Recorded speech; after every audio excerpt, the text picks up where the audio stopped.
Case study workflow. This workflow consists of three tasks. The first task is the brake speed distribution, and it takes the input as the openXC dataset, and the top K could be the top five values. Okay, and what this workflow does is it's gonna look for the maximum speed, the top K maximum speed for, for every instance of brake press true and false. So you could watch the previous video on this, like how this task get executed. And this workflow, the speed limit population is, again, it takes the openXC dataset as input, and it looks for all the latitude, longitude occurrence in the data set. And then it will find, like the speed limit posted on that latitude, longitude.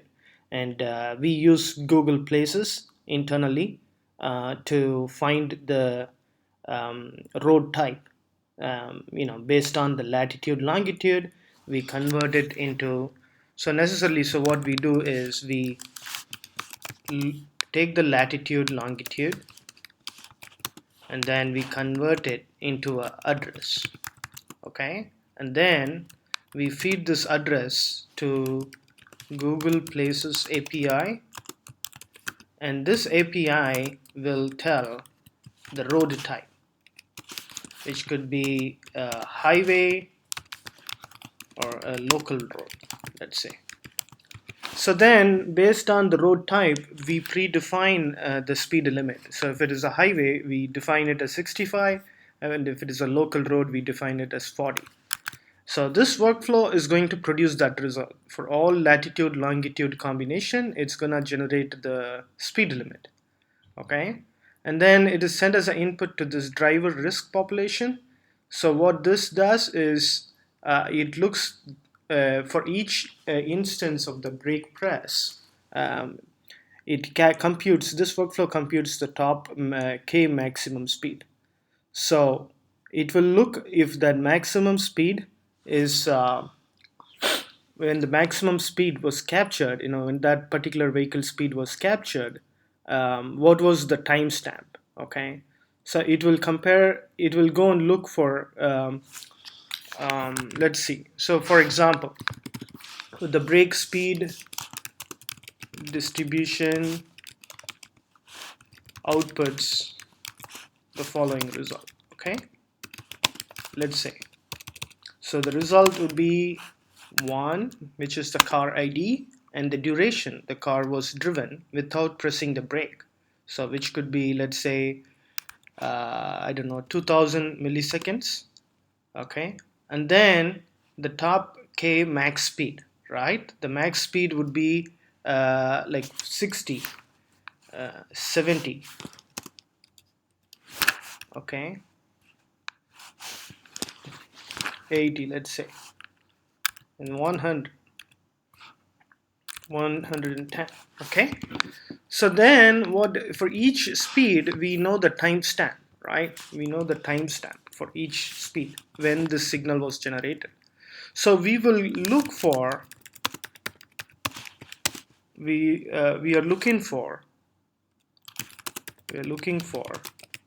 the latitude, longitude closest to the timestamp.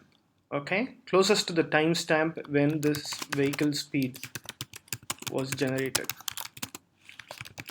So let's see. So we are looking for the latitude, longitude that is closest to the timestamp when the vehicle speed was generated.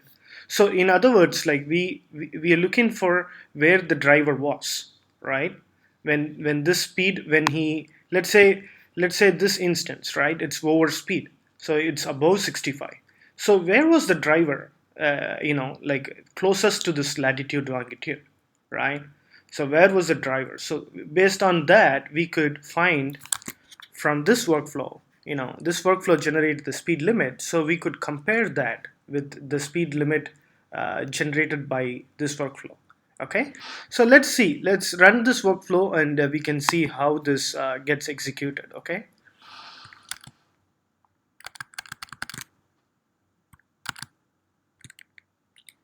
so let's wait for a few seconds.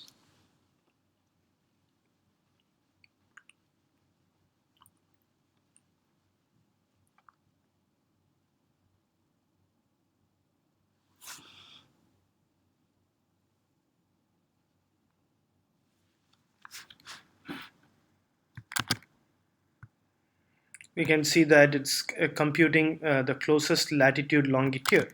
So it's computing that in order to compare with the speed limit. Okay, in a few seconds this should be done. Workflow is still executing.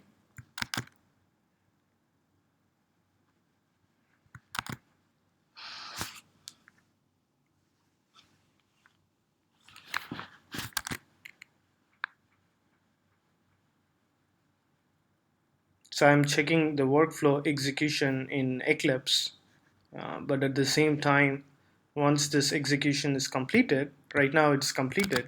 So if we go to our data view, we could see there's two output generated, right? The first output, let me click on the value. So you can see the output here, the car ID, the duration in milliseconds, right? And then the top 5 vehicle speed along with their timestamp. Okay, so the duration here means that like the driver drove the car from a point A to point B for 279 milliseconds, and then he pressed brake. Okay, and then again he released the brake and drove the car to point C, which is the duration is 1535. Okay, and again he pressed the brake. Now he released the brake and then drove it to point D. The duration is 1134, and so on. So it means that the driver has pressed the brake 8 times according to this particular data set. Okay, and why we compute this? We want to know how rash the driver is. Okay, let's say the driver has all these duration which is small, right? And then the vehicle speed is a high. So it means that the driver always drive the car crazy, like he go uh, like a racing, like you go in 80 and then press a brake again, change a lane, like again, like go change a lane and so on. So we're trying to find that kind of driving behavior to find the risk. Okay, so all right, so that's the workflow output from brake speed distribution. And driver risk population, if we click on this, so you can see this is a pretty good driver, because his duration is all small. Okay, first thing. And then for each duration you could see that the negative value indicate that he is below speed limit. Okay, so all these record are below speed limit. So if for some reason if it is a overspeed, then it would be all plus ones, right? So the more plus one that we see here, it indicate a risk. The more minus one we see here, it indicates that he's a good driver. Okay. All right. Thanks for watching this video.